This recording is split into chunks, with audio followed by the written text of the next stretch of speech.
Hello everyone. तो चलो, मैं एक सिचुएशन देख रहा था कि देखो, डुअल ब्रेकआउट स्ट्रैटेजी जो मैं कहता हूँ, डुअल ब्रेकआउट स्ट्रैटेजी का मतलब जिससे ज़्यादा क्लैरिटी में चाहिए आप प्लीज़ मेरे चैनल पे जाओ, उधर आप देख सकते हो।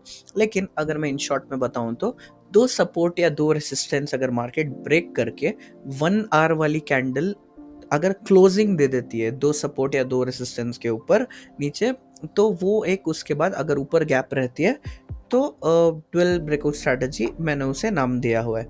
तो मैं एक सिचुएशन देख रहा था कि मार्केट में एक सिचुएशन ऐसे ही आई, दो रेसिस्टेंस उसने एक बड़ी वाली कैंडल 1 आवर की ब्रेक करके क्लोजिंग भी दी, फिर भी वो कहीं ना कहीं फेल हो गई। तो चलो हम लोग, मैं आपको बताता हूँ। देखो, अगर हम गौर से देखते हैं तो ये वाली कैंडल देखो, ठीक है। ये जो ग्रीन वाली कैंडल है, बड़ी वाली, ये अगर मैं आपको बताऊं तो जब ये निकली सुबह, ठीक है, ये मार्केट की 9 15 की कैंडल है, ठीक है। जब ये निकली तो फर्स्ट अगर हमारा रेसिस्टेंस कहाँ आता है, ये जो विग है, एक तो विग हो गया। विग विग कहीं ना कहीं रेसिस्टेंस की तरह ही काम करता है। उसके बाद अगर हम लोग देखते हैं तो ऊपर यहाँ जहाँ से मार्केट नीचे गिरा है, वो हम लोग रेसिस्टेंस ड्रॉ करेंगे। अगर और थोड़ा अगर हम लोग ऊपर देखते हैं तो कहीं ना कहीं ये जो कॉर्नर है, ये कॉर्नर तक हम लोग कंसिडर करेंगे, ठीक है। ये कॉर्नर, एक मिनट, हाँ, ये कॉर्नर, और थोड़ा ऊपर जाना है तो ये वाला कॉर्नर हम लोग कंसिडर करेंगे। फिर भी कोई बात नहीं, चलो। जब मार्केट निकला, एक रेसिस्टेंस इसने ब्रेक किया, दूसरा रेसिस्टेंस ब्रेक किया, और कैंडल ने कहीं ना कहीं क्लोजिंग भी दे दी।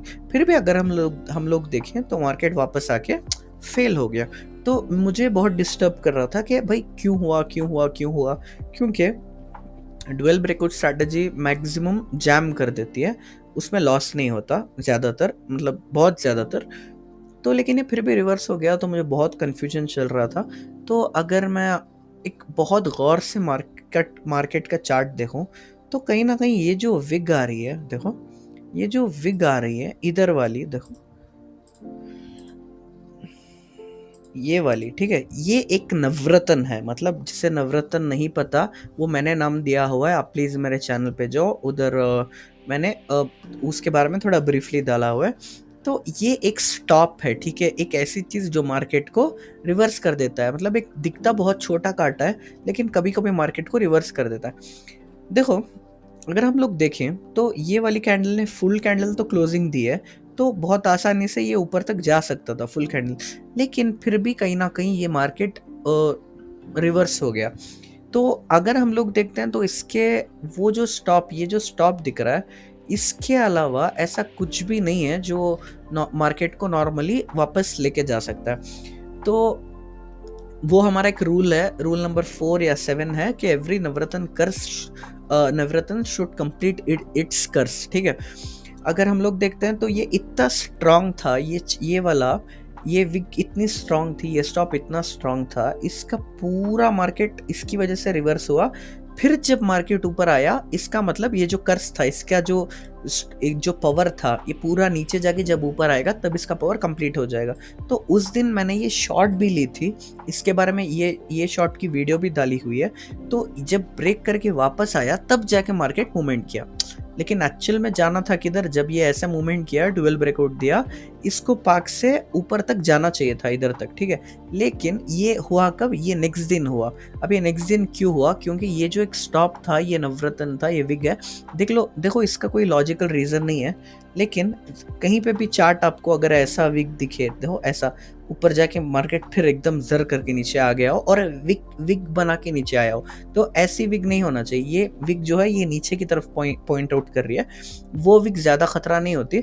लेकिन ये जो विग है, ऐसा कांटे की तरह जो आता है, वो विग में कहीं ना कहीं मैंने बहुत बार देखा है, मार्केट कभी कभी रिवर्स हो जाता है। तो वो इसलिए उसे मैं एक नवरत्न, एक स्टॉप कंसिडर करता हूँ।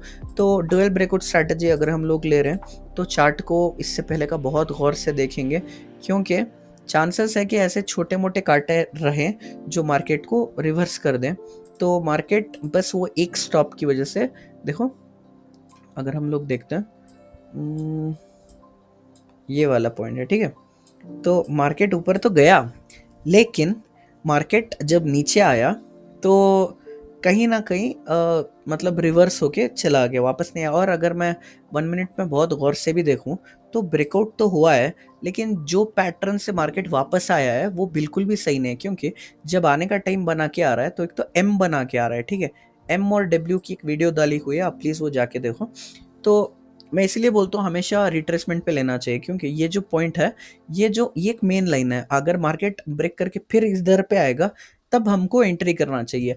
तो रिट्रेसमेंट पे अगर हम लोग लेते हैं, तो इसका फ़ायदा क्या है? रिट्रेसमेंट पे जब तक मार्केट आएगा, तो क्या पैटर्न से आ रहा है वो बहुत इंपॉर्टेंट है। तो अगर ऐसे एम बना के आ गया, एम क्या, ये तो एक 3 स्टेप स्ट्रैटेजी हो जाएगी। एम बना के आ रहा है, उसके फिर नीचे अगर हम लोग देखते हैं, तो फिर ये एक स्टॉप बना के आ रहा है, ठीक है? ऊपर गया, फिर ब्रेकआउट दिया, फिर ऊपर गया, फिर मेन जोन ब्रेकआउट दिया। तो एक 3 स्टेप स्ट्रैटेजी भी हो रही है। 3 स्टेप स्ट्रैटेजी का छोड़ दो, जब एम बना के मार्केट नीचे आ जाए, तो बहुत मुश्किल होता है। तो ये, क्योंकि ये कहीं न कहीं डबल टॉप कंसिडर होता है, तो मुश्किल होता है। तो अगर मार्केट स्मूथली रिट्रेस करके जाता, तो हम लोग शायद एंटर कर देते। तो ये भी एक 1 मिनट में अच्छी खासी चीज़ थी, तो हमेशा दिमाग में रखना। देखो, डुअल ब्रेकआउट स्ट्रैटेजी बहुत पावरफुल है, लेकिन इसका मतलब ये नहीं कि अगर दूसरे रूल्स को अप्लाई नहीं करती, तो सही है। देखो, हमारा एक रूल है, शायद रूल नंबर 4 या 8 कुछ होगा, कि रिट्रेसमेंट हम इज़ वेरी इम्पॉर्टेंट। क्योंकि रिट्रेसमेंट पे जब मार्केट आता है, तो ये एक क्लैरिटी मिल जाती है। अगर कुछ एम बना के आ रहा है, या फिर एक हेड शोल्डर बना के आ रहा है, तो हमें नहीं लेना है। तो एक तो 1 मिनट में इसका साइन भी था, और अगर हम लोग 1 आवर में देखते हैं, तो ये जो एक काटा था, वो काटे के बाद ही मार्केट नीचे निकला। तो एक तो काटा अगर हम लोग इनकेस भूल भी गए हैं, तो 1 मिनट में हमें ये दिमाग में रखना चाहिए कि 1 मिनट में जब ये रिट्रेसमेंट पे मार्केट वापस आया, तो एक प्रॉपर एम बना के आ रहा है, और एक 3 स्टेप बना के वापस आ रहा है, तो जो बहुत मुश्किल है ऊपर जाना।